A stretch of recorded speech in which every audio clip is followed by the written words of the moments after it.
I want to show you how one can be lulled into a false sense of security, that everything is a-okay and your horse is performing well, and you don't pay attention to the warning signals because of this, and you skip basic schooling steps and don't pay attention to what the horse is trying to tell you.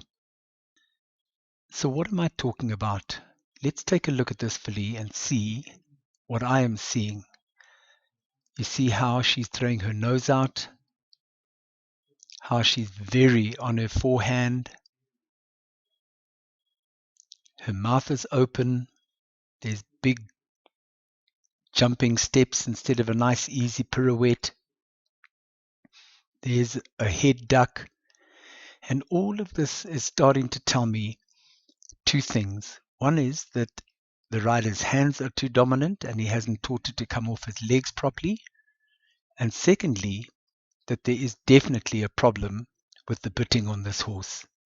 You can see already that the rider has not been paying attention to this. There's that nose out and the back up in a very unnatural position. Again, nose out, duck.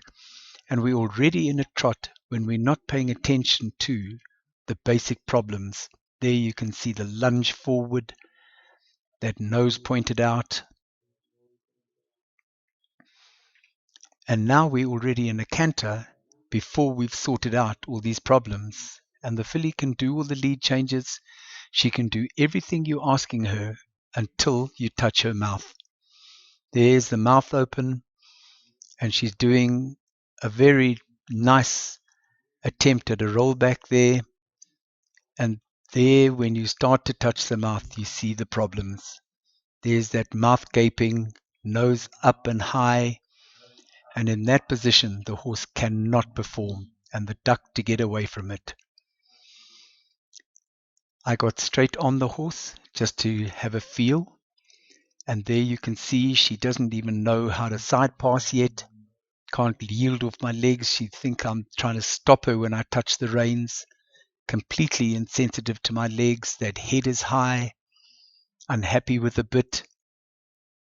So here with a few taps on the shoulder with the whip, I'm getting her more sensitive to my legs, because that's the first problem for me, that the hands are overriding the legs.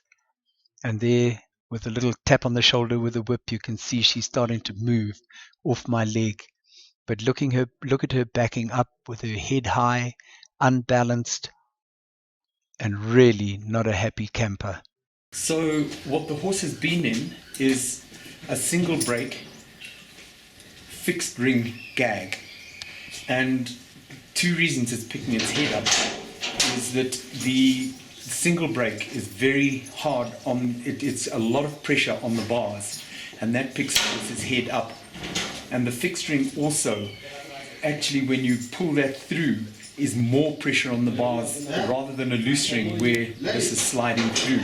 So for all those reasons, the horse is picking its head up instead of tucking its nose and coming back. So what I'm going to put into her mouth is this Don McCarty tongue relief gag, which you can see has got a nice high port here. But remember with this gag that it's got a shorter link than the control plate. So you do have some bar pressure, but there's tongue relief here. You see the horse has got her tongue really back in the mouth. So I'm trying to relieve the tongue pressure.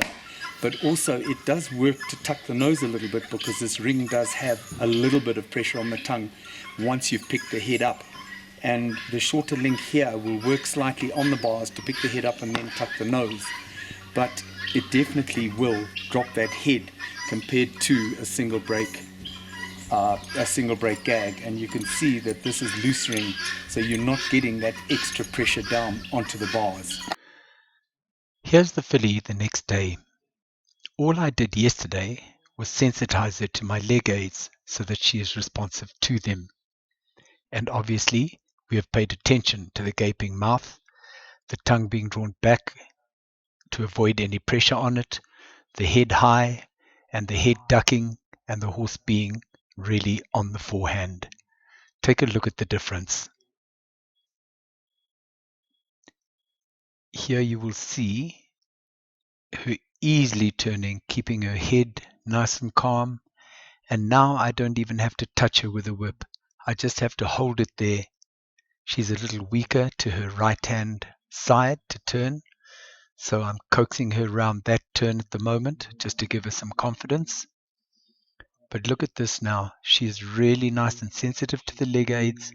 It's turning nicely. The head is in a perfect position. At the moment I've got the running reins between the legs just to help her keep that head down to get out of the habit of throwing it up. But you can see her really responding to that, coming off my legs. And this is early days, so she will get a lot better than this. And you can see now that I've really, if you look between the legs, you will see I've really relaxed the running reins. And the other rein is onto the snaffle. I haven't even got it onto the gag at this point. Starting to side pass really nicely, put the head in without a fight and going up. No gaping mouth. There she is doing a reverse turn with the head out and then turning back with the head in. You can see the running reins now completely not being used. And the mare really comfortable. And there she's almost got a 360 spin to her weak side. And as I'm coaxing her through that, you can see she gets it easier and easier. But she's never throwing her head up and she's not fighting the bit. She's much happier with it. And now she's starting to really get that and trot through that really nice tight circle.